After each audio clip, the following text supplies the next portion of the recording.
Hey, how's everybody doing? How was your Valentine's Day? We came up with a pretty neat idea at my house. You see, my better and much prettier half has been in the picture for the entirety of my YouTube career, all 5.5 years, almost 1,200 videos, and she's always suggesting great songs she'd like to see. And in all that time, I've done, carry the two, I've done one.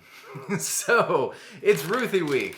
She's given me this nice blue list of songs here, and this week's choices will be, well, if they're great choices, you're welcome, and if you hate them, blame Ruthie. But today's selection is Ooh Ooh Ooh, Looking Out My Back Door.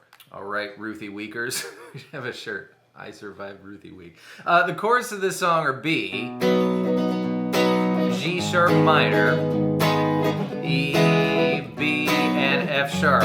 But that's too many bar chords. Plus, in the music video anyways, you can see John Fogerty clearly playing a C, but the song's in B, so any sane person would tune their guitar down 1/2 step. Which means that instead of E, you will have D sharp or E flat. Instead of A, you will have G sharp or A flat. Instead of D, you will have C sharp or D flat. G becomes F sharp or G flat. B is A sharp or B flat. And E is D sharp or E flat, just like the other E. Congratulations, you are now detuned.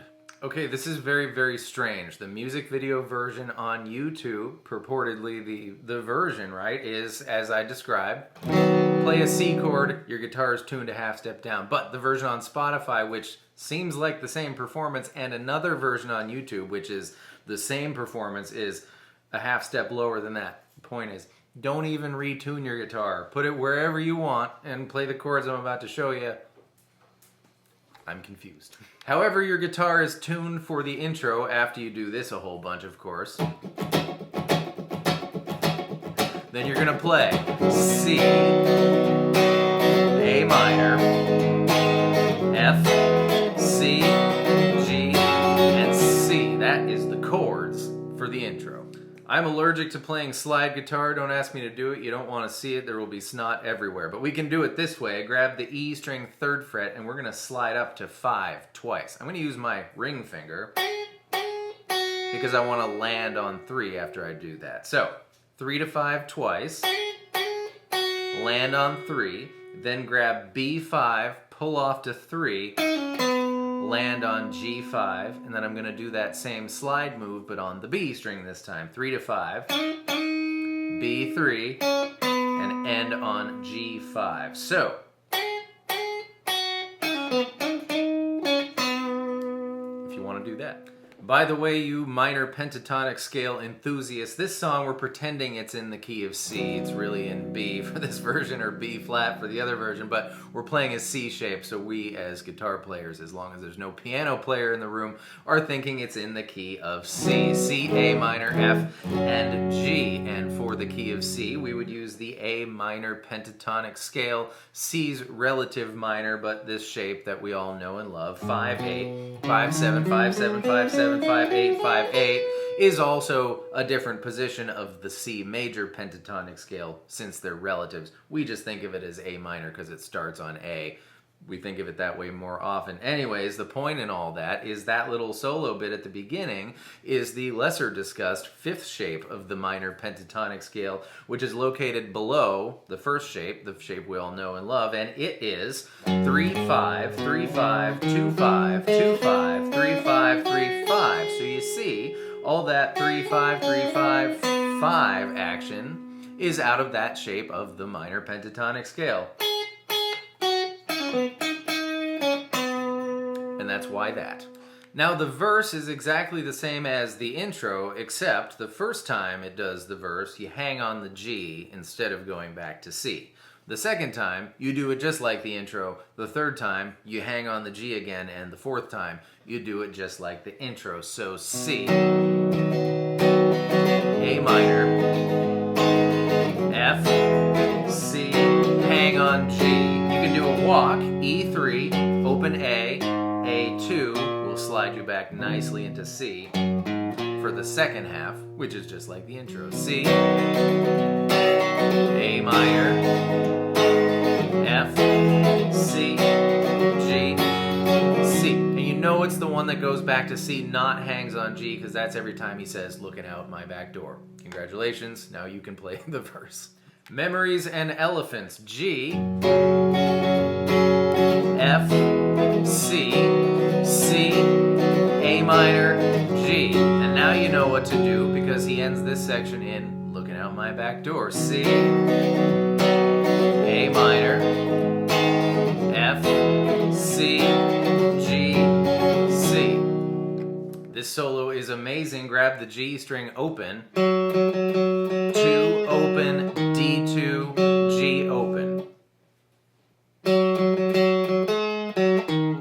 Then the B string 1st fret, 3rd fret with your ring finger, slide up to 5, reach back for baby E3, and then the B string is going to go 5, 3, 1 as a pull-off slide.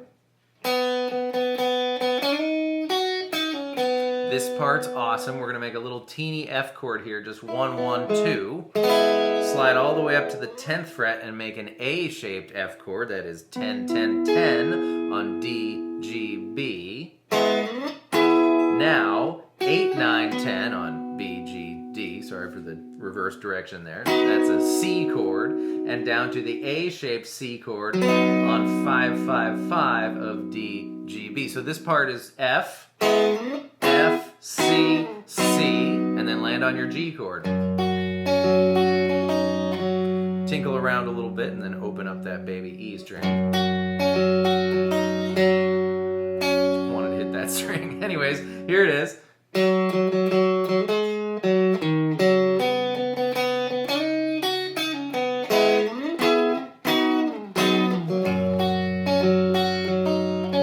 Second half is exactly the same, except we don't hang on G, of course. We go back to the C after hitting the G.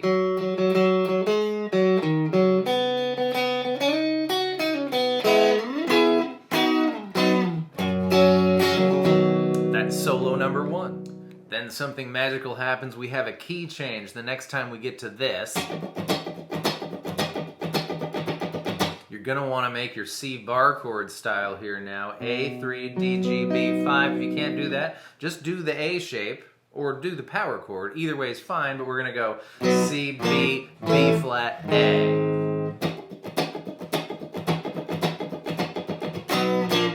And we're into the next solo. A,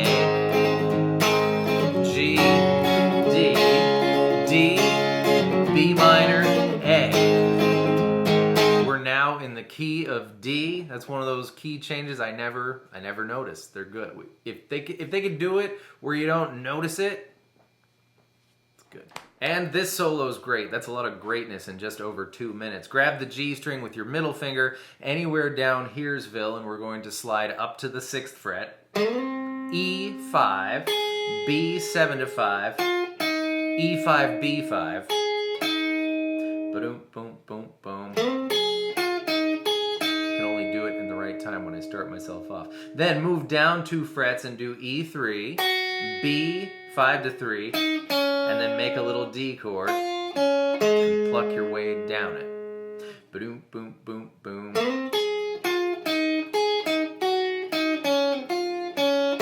The A string is now going to go 5, 7, 9. The D string is going to go 7, 9.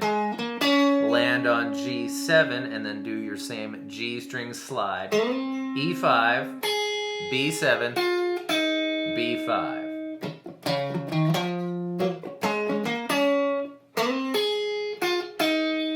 And that's the second solo. This is a pretty long video for a 2-minute song. The last verse is still subject to our magical key change, so it's the same chord progression, but we're going to add a whole step to each chord, and we're left with D, B minor, G, D, A.